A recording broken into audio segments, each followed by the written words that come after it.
इस वीडियो में हम लोग देखेंगे कि ES7 में किस तरीके से हम लोग किसी क्लास के अंदर के प्रॉपर्टीज और मेथड्स को डिक्लेयर करते हैं। जैसे लास्ट वीडियोस में हम लोगों ने देखा था कि ES6 में हम लोग कंस्ट्रक्टर का यूज करते थे वेरिएबल्स को असाइन करने के लिए, या फिर फंक्शंस का मतलब यूज करते थे, उस तरीके से दूसरे तरीके से देखते थे। लेकिन ES7 में हम लोग देखेंगे नए कॉन्सेप्ट, नए सिंटेक्स किस तरीके का है। ठीक है। तो जैसे प्रॉपर्टीज होता है, प्रॉपर्टीज क्या होता है, वेरिएबल्स होता है जो हम लोग पर्टिकुलर क्लास या ऑब्जेक्ट से वो होता है, अटैच होता है। ठीक है। इसी तरीके से मेथड क्या होता है, मेथड मेरे फंक्शंस होते हैं जो क्लासेस और ऑब्जेक्ट से मेरे अटैच होते हैं। ठीक है। अगर मैं ES6 की बात करूं तो ES6 में हम लोग वेरिएबल्स को असाइन करने के लिए अपन लोग कंस्ट्रक्टर के अंदर डिक्लेयर करते थे, और दिस डॉट माई प्रॉपर्टी करके हम लोग उस वैल्यू में उस वेरिएबल में हम लोग वैल्यू असाइन करते थे। ठीक है।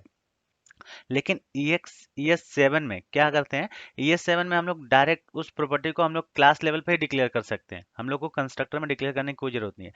लेकिन मेन चीज क्या है ना, जो बैकग्राउंड में चल रहा है ना, बैकग्राउंड में जो प्रोसेसिंग हो रहा है वो कंस्ट्रक्टर कॉल हो रहा है, वो ऑटोमेटिक कंस्ट्रक्टर कॉल हो रहा है। इसका मतलब क्या हुआ कि हम लोग दिस कीवर्ड से यहाँ पे बच जाएंगे, हम लोग दिस कीवर्ड से कोई प्रॉब्लम, कोई लोचा लफड़ा नहीं होने वाला है। इसी तरीके से अगर मैं फंक्शंस की बात करूं तो हम लोग ES6 में हम लोग फंक्शन इस तरीके से डिक्लेयर करते थे, माई मेथड एंड ओपन करली ब्रैकेट्स ओपन क्लोज ब्रैकेट करके अपन लोग उसके अंदर उस फंक्शन का बॉडी लिखते थे। लेकिन EX7 में क्या करते हैं, ES7 में हम लोग एरो फंक्शन यूज करते हैं, मतलब उसको किसी एक वेरिएबल में स्टोर कर लेते हैं उस फंक्शन को ही। इस तरीके से मतलब my method is equal to उधर आर्गुमेंट्स जो पास करते हैं वो एरो फंक्शन का, जिस तरीके से हम लोग लास्ट वीडियो में देखे थे एरो फंक्शन। अगर आपने वो वीडियो नहीं देखा तो आप जाकर के देख सकते हो प्लेलिस्ट से। ठीक है।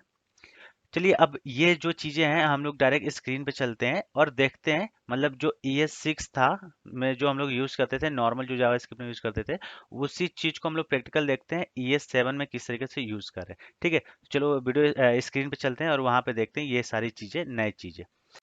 अभी हम स्क्रीन पे आ गए हैं, और लास्ट वीडियो में हम लोगों ने देखा था ये चीज़। ठीक है, मतलब क्लासेस था, उस क्लासेस का प्रॉपर्टीज था। दूसरा एक्सटेंड एक्सटेंड हम लोग जो किए थे, जो इनहेरिटेंस का जो कॉन्सेप्ट लगाए थे वो लगाए थे, ये लास्ट वीडियो में था। अभी इस वीडियो में हम लोग को देखना है कि मतलब जो नया ES7 का है, जो कॉन्सेप्ट है, जिस तरीके से ये पहले हम लोग का जावास्क्रिप्ट सिलेक्टेड था। ठीक है। तो ES7 में हम लोग, मैंने क्या बोला कि हम लोग को कंस्ट्रक्टर का यूज नहीं करना, जैसे कोई वेरिएबल डिक्लेयर कर रहा हूँ उसको हम लोग डायरेक्ट क्लास लेवल पे यूज कर सकते हैं। मेरे कहने का मतलब इसका जरूरत नहीं पड़ेगा हम लोगों को। ठीक है। ये चीज का जरूरत नहीं है। ठीक है। एक पहली चीज हो गई जो ES7 में है। ठीक है। उसके बाद से हम लोग को क्या करना है, इस फंक्शन को हम लोग क्या कर सकते हैं, एरो फंक्शन बना सकते हैं। एरो फंक्शन के लिए मतलब सिंपल सा, इस फंक्शन को एज ए वेरिएबल समझ लो, इस वेरिएबल में स्टोर हो रहा है। उसके बाद से जो अपने पास आर्गुमेंट का ये जो होता है ब्रैकेट, वो आर्गुमेंट का रहेगा ही रहेगा, और आगे एक एरो का साइन बना दो। ये सिंपल सा हो गया। उसके बाद से ये हो गया। ठीक है।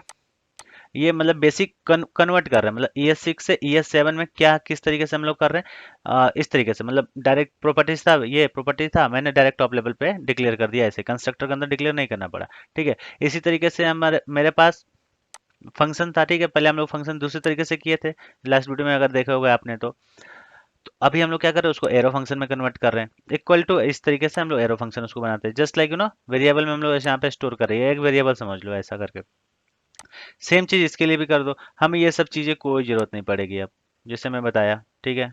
ये चीजें का हमें कोई जरूरत नहीं है, मैं बताया दिस कीवर्ड से हम लोग फुर्सत मिल जाएगा, हम लोगों को दिस कीवर्ड से फुर्सत मिल जाएगा। बैकग्राउंड में क्या ऑटोमेटिक कंस्ट्रक्टर कॉल हो रहा है, टॉप लेवल कंस्ट्रक्टर कॉल हो रहा है। फिर इस फंक्शन को भी एरो फंक्शन बना दो। एरो फंक्शन बनाने के लिए वेरिएबल में स्टोर करना होता है, जो मैं बता रहा हूँ जिस तरीके से, उस तरीके उसके बाद से इस एक एरो का साइन दे दो, सिंपल सा। ठीक है।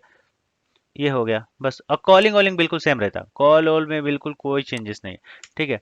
अभी देख लो, अगर मैं इसको स्क्रीन क्लियर करूं और यहाँ पे रन करूं। ठीक है। पहले मेरे पास क्या है, जेंडर में मेल है। ठीक है। उसके बाद से यहाँ पे मैं यहाँ पे असाइन चेंज कर रहा हूँ। ठीक है। अभी इसको रन करते हैं। ठीक है। देखो आराम से रन हो रहा है, कोई इशू नहीं।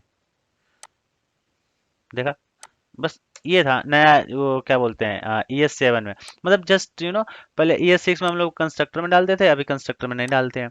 पहले हम लोग फंक्शन को नॉर्मल फंक्शन की तरह मतलब लिखते थे, अभी हम लोग एरो फंक्शन में लिखते हैं, और मैं एरो फंक्शन का एडवांटेज आपको बता ही चुका हूँ क्या है। अगर आप वो वीडियो नहीं देखो तो जाकर के देखो, प्लेलिस्ट में मिल जाएगा मेरे। बस ये था ES7 में क्लासेस एंड प्रॉपर्टीज के बारे में, इतना ही। तो मिलते हैं नेक्स्ट वीडियो में। Thank you so much.